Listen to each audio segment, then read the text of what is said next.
وإذ استسقى موسى لقومه فقلنا اضرب بعصاك الحجر فانفجرت منه 12 عينا قد علم كل أناس مشربهم كلوا واشربوا من رزق الله ولا تعثوا في الأرض مفسدين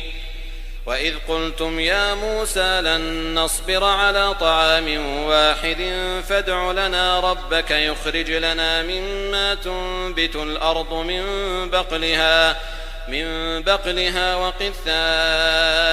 وفومها وعدسها وبصلها قال أتستبدلون الذي هو أدنى بالذي هو خير اهبطوا مصرا فإن لكم ما سألتم وضربت عليهم الذلة والمسكنة وباءوا بغضب من الله ذلك بأنهم كانوا